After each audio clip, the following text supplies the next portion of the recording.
미국을 움직이는 인물들을 줄줄이 배출해오고 있습니다. 이 집안이 정치, 경제계와 법조계는 물론 학계와 종교계에 이르기까지 수백 명의 인재를 두루 배출할 수 있었던 배경이 무엇이었을까요? 이 집안의 위대한 유산은 다름 아닌 가족 간의 사랑이었습니다. 취재 황상무 특파원입니다. 미국 매사추세츠의 작은 도시 노스댐프턴. 도심 한가운데 고색 청년한 교회가 서 있습니다. 교회 앞에는 252년 전 이곳에서 목회를 했던 한 목사의 이름이 있고 교회 안에도 그의 부조가 걸려있을 정도입니다. 조나단 에드워즈. 그는 초기 미국 교회사에서 가장 우뚝 솟은 인물입니다. 식민지 시절 순수한 복음을 강조해 대각성 운동을 일으키면서 절제와 여성 해방, 도덕과 박애라는 당시 유럽과는 구별되는 미국사의 특유의 가치를 만들어냈습니다. The ministry that he had here in Northampton reached the far corners of the world because what he did here during the Great Awakening captured the imagination of church leaders around the world. 그런데 미국의 일반인들에게 조나단은 목사로서보다는 그의 부인 사라와 더불어 위대한 가문을 연 인물로 더 잘 알려져 있습니다. 교회에서 멀지 않은 이 집에서 조나단 부부는 11명의 자녀를 두게 되는데 이때부터 미국을 움직이는 위대한 인물들이 줄줄이 태어나는 것입니다. 지금까지 8대를 내려오면서 부통령이 나왔고 주지사가 3명, 대학 총장이 13명, 인구 600만 이상의 대도시 시장이 3명, 장차관급 공무원이 82명, 변호사가 149명, 판검사 48명, 목사가 116명, 의사가 68명, 교수가 65명, 세계적인 사업가가 75명, 뛰어난 발명가가 25명이 탄생했습니다. 무엇이 이 가문을 이렇게 만든 것일까? 교회의 목사는 우선적으로 그의 신앙심을 꼽았습니다. Well, first of all, he was a man of deep faith and a strong belief in God. 다음으로 자녀들에 대한 교육을 들었습니다. 조나단은 7명의 딸들에게도 아들과 똑같은 교육을 시킨 것으로 유명합니다. 마지막으로 예상치 못한 답변이 하나 더 나왔습니다. It's not just education. It's also a loving heart and raising your children in an atmosphere of love. 취재진은 조나단이 태어난 것부터 그의 발자취를 더듬어 보기로 했습니다. 석양이 넘어갈 무렵 코네티컷의 한 작은 시골 마을 그의 생가를 찾았습니다.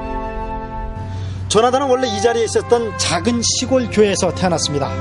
그의 아버지 티모시가 세운 이 작은 시골 교회에서 조나단은 어린 시절을 보내면서 그의 평생의 밑거름이 된 독실한 신앙심과 그리고 인간에 대한 애정을 키우면서 자라났습니다. 시골의 이 작은 마을에도 그의 가족사는 전설처럼 남아 있었습니다. That they named the middle school in town after Timothy Edwards because of his forward thinking in educating his daughters. And back then, usually the women didn't know how to read and write. 자신이 11명의 자녀를 둔 것처럼 그 자신도 11명의 형제들과 어울리며 컸습니다. 이곳에서 그는 6살에 라틴어를 공부하고 13살은 히브리어와 그리스어를 완벽하게 구사했다고 합니다. 노스댐프턴의 교회에서 차로 10여 분 떨어진 미국식 공동묘지.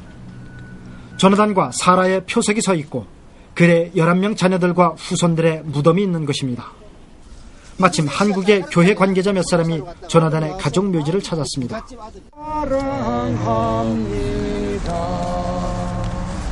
이 노래를 이분이 지었습니다. 미국에서 조나단 에드워즈의 생애를 연구하고 있는 한국인 선교사는 이 가문의 성공을 조나단의 말과 행동의 일치에서 찾았습니다. 그리고 하나 더, 부부간의 두터운 사랑이 자녀들의 바른 성장을 도운 울타리가 됐다고 꼽았습니다. 특별히 또 조나단 에드워즈와 세라 에드워즈는 부부의 금슬이 좋기로 유명했었어요. 그래서 사람들이 목회자들이 집에 찾아오면은 그분들의 금슬에 반해서 조나단의 후손들 가운데 2명이나 이곳 예일대학교의 총장을 지냈습니다. 또 조나단이 그랬던 것처럼 그의 후손들 수십 명이 이곳 예일대학교를 다니고 또 여기서 교수직을 지냈습니다. 예일대 고문서 도서관에는 조나단이 성경을 일일이 옮겨 쓰고 꼼꼼히 주석을 달아놓은 필사본 책이 고스란히 보관되어 있습니다. 하지만 그는 이곳에서 단순히 신학자로서가 아닌 당대 최고의 교양인으로서 지식의 지평을 폭넓게 넓혀갑니다. 예일대에는 지금 조나단 연구센터가 있습니다. 그의 사상과 또 그의 가문의 놀라운 성공을 연구하는 것입니다. 수석 연구원도 가문의 성공 비결로 1차적으로는 교육을 들었지만 그보다 위에 가족 간의 사랑을 꼽았습니다. I would say that first of all, cultivating closeness in a family was very important for the Edwardses. Jonathan himself, was a very loving parent.